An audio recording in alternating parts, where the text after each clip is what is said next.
me të cilin marijuana është riklasifikuar nga kategoria e parë në të tretën të substancave të kontrolluara në nivel federal. Me këtë, ajo nuk trajtohet më si një substancë pa përdorim të njohur mjekësor, por si një substancë e kontrolluar me vlerë të njohur mjekësore. Ky vendim nuk nënkupton dekriminalizimin e marijuanës në nivel federal, as lehtësimin e përdorimit rekreativ. Ajo hap rrugë për kërkime mjekësore dhe studime klinike më të lehta, si dhe mundësi lehtësimi për industrinë e kanabisit mjekësor, të cilat do të përcaktohen përmes rregullave të mëtejshme federale, si ngarkesa më e ulët tatimore dhe qasja më e lehtë në shërbime bankare. Vendimi në ekonominë më të madhe botërore ka hapur disa pyetje edhe në Maqedoninë e Veriut. Vendi tashmë është prodhues i kanabisit mjekësor dhe pjesa më e madhe e prodhimit është për eksport në tregjet e Gjermanisë dhe Mbretërisë së Bashkuar.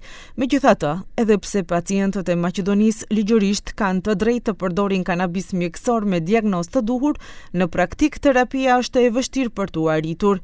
Arsyeja është korniza ligjore restriktive. Во принцип на барање на пациентот и во согласност со пациентот. Така е предвидува законот, ако не се лажам.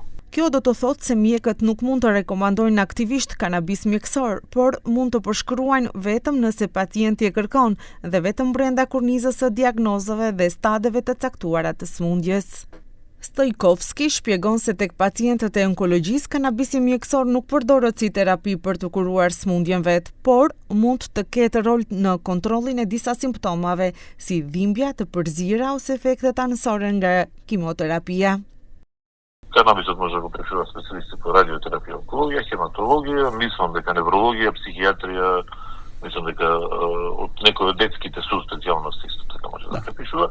Па сега да, мислам, во смисол може да се либерализира, значи државата ако смета за да го направи подостапен за пациентите кои им е потребен, значи во смисол на да може да ги препишуваат и други specialnosti. Sipas vlerësimeve të paraqitura në debate profesionale, në Maqedoni ka të paktën 50.000 pacientë që potencialisht mund të përdorin kanabis mjekësor. Në Gjermani, ky numër tejkalon 900.000 pacientë dhe vlerësohet se mund të arrijë deri në 3 milion, ku atje lejohet edhe përdorimi i luleve të kanabisit, por vetëm nën kontroll të rrep mjekësor.